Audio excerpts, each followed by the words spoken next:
இப்போது நாங்கள் தமிழ்நாடு அரசாங்கத்துக்கிட்ட பல்வேறு கோரிக்கைகள் வச்சுருக்கோம். மத்திய அரசாங்கத்திட்டையும் பல்வேறு கோரிக்கைகள் வச்சோம். கடந்த காலங்களில் நாங்கள் கடந்த 15 ஆண்டு காலமாக நான் அந்த தொழிற்சங்கத்தில் இருக்கேன்.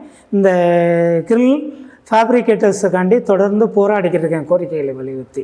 ஆனால் இது வரைக்கும் எந்த விதமான கோரிக்கைகளும் நிறைவேறலை. நாங்கள் பிரதானமாக ஒரு 6-7 கோரிக்கைகளை வச்சு போராடிக்கிட்டு இருக்கோம். தொழிற்பேட்டை கேட்டிருக்கோம். அதாவது கிரில்லுக்குன்னா ஒரு தனி தொழிற்பேட்டை 650 ஸ்கொயர் ஃபீட்டு 700 ஸ்கொயர் ஃபீட்டோட ஒரு தொழிற்பேட்டை கேட்டிருக்கோம். ரெண்டாவது பார்த்திங்கன்னா விசைத்தறி தொழில் கூடங்களுக்கு கொடுக்குற மாதிரி இலவச மின்சாரம் ஒரு 500 யூனிட்டு கேட்டிருக்கோம். மூன்றாவது பார்த்திங்கன்னா இந்த மின்கட்டண உயர்வு எங்களை கடுமையாக பாதிச்சிருக்கு. அதில் நாங்கள் சேவை துறையில் இருக்கவங்க டேக்ஸபிளோ இதோ பண்ண முடியாத கூலிக்கு நெசவு செய்கிற மாதிரி நாங்கள் கூலிக்கு வெல்டிங் அடித்து கொடுக்குற தொழில் செய்கிறவங்க. அதனால எங்களுக்கு இந்த fixed charge, peak hours charge, அப்புறம் கரண்ட்டே இது 3ABயில் இருக்கிறத 3Bயில் இருக்கிறத 3A1 மாற்றி தர சொல்லி நாங்கள் கேட்டிருக்கோம். அதுபோக நாங்கள் எங்களுக்கு இந்த டிரான்ஸ்போர்ட்டிங்கு அதில் பிரச்சனைகள் இருக்குது போக்குவரத்து காவல்துறையினால். அப்புறம் ரெசிடென்சி ஏரியாவில் நாங்கள் 20 வருஷம் 25 வருஷமாக ஒரு பகுதியில் நாங்கள் நிறுவனம் நடத்திக்கிருப்போம். அப்போ காடாக இருக்கும். புதிதாக குடியிருப்புகள்லாம் வந்துடும். அவங்க வந்தோடனே என்ன செய்கிறாங்கன்னா அவங்களுக்கு சவுண்டு வருது, சவுண்ட் பொல்யூஷன் சொல்லிவிட்டு எங்களை கடுமையாக துன்புறுத்தி எங்கள் சொந்த கட்டடத்தை விட்டு எங்களை வெளியேற்றுற சூழல் இருக்குது. இந்த சூழலில் கடந்த நாடாளுமன்ற தேர்தல் அப்போ தொழில்துறை அமைச்சர் திரு TRP ராஜா அவர்கள் கொங்கு மண்டலம்ல குறிப்பாக கோவைக்குன்னு ஒரு தேர்தல் அறிக்கையை அவங்க வெளியிட்டாங்க. அதில் என்ன சொல்லியிருந்தாங்கன்னா ஜுவல்லரி பார்க்கும் கிரில் பார்க்கும் நாங்கள் அமைச்சு தரோம்னா இந்த தேர்தல் அறிக்கையில் 2 பிரதானமாக குறிப்பிட்டாங்க. அதை தமிழ்நாடு முதலமைச்சர் மாண்புமிகு தளபதி மு.க. ஸ்டாலின் அவர்கள் இங்கே கோயம்புத்தூரில் அவங்களே நகைப்பட்டறையெல்லாம் ஆய்வு செய்து இப்போ அதற்கான பணிகள் டெண்டர் விடப்பட்டு பணிகள் வரும் வாரம் தொடங்க போகுது. ஆனால் எங்களுக்கான அந்த கிரில் பார்க்குங்கிறதுக்கான பதிலே இல்லைங்க.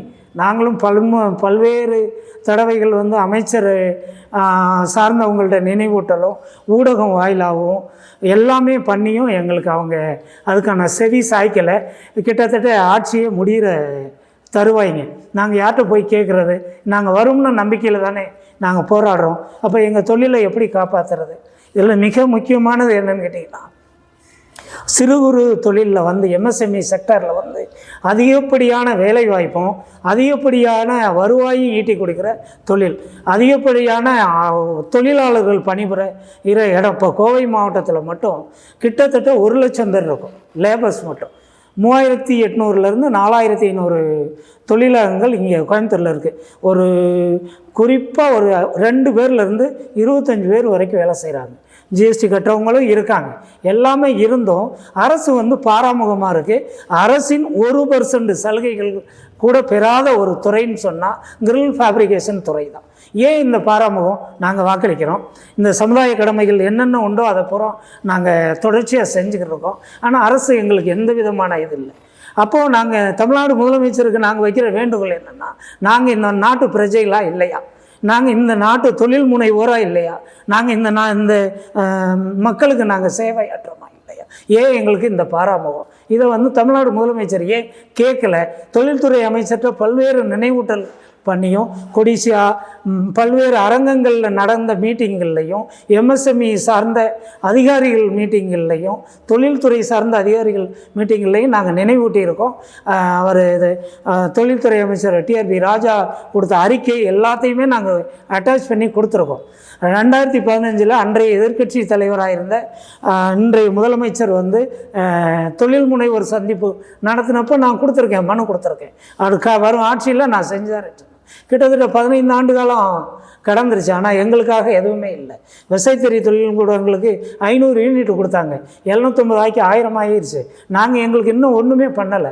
அப்போ இந்த தொழிலை நாங்கள் எப்படி நடத்துறது? இப்போ கிட்டத்தட்ட இந்த கொரோனா காலத்துக்கு பின்னாடி ஒரு குறிப்பிட்ட ஒரு 10% பேர் போனாங்க. இந்த பீக்கர்ஸ் சார்ஜும் ஃபிக்ஸட் சார்ஜும் வந்தோடனே ஒரு 25% பேர் போயிட்டாங்க. தொழில் மந்தம்.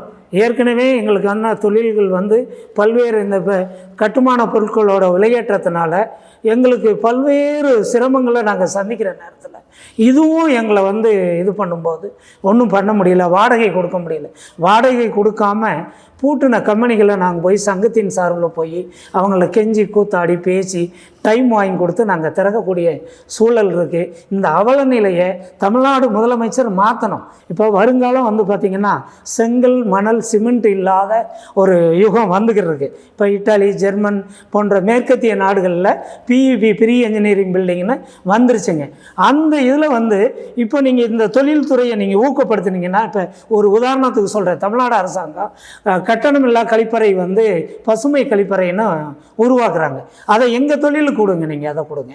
அந்த தொழில் கொடுத்தா நாங்கள் வளருவோம்ல, ஒரு 100 பேருக்கு வேலை கிடைக்கும்ல. அப்போ அதெல்லாம் எங்களுக்கு எதுவுமே பண்ணுறதில்ல, எல்லாமே கான்ட்ராக்டர்ஸ்கிட்ட கொடுக்குறாங்க. கான்ட்ராக்டர்ஸ் மட்டும்தான் பண்ணுறாங்க. அப்போ அவங்க வந்து யாரோ ஒரு லேபரை வச்சு பண்ணும்போது நிறுவனம் நடத்துகிற நாங்கள் வந்து கடுமையாக பாதிக்கப்படுறோம். இன்றைக்கி பார்த்திங்கன்னா கூலி வந்து ஆட்களோட சம்பளம் வந்து ஒரு 5 மடங்கு உயர்ந்துருச்சு. ஒரு 100 ரூபா இருந்த இடத்துல 500 ரூபா அந்த மாதிரி. மெட்டீரியலும் அதே மாதிரி 5 மடங்கு உயர்ந்துருச்சு.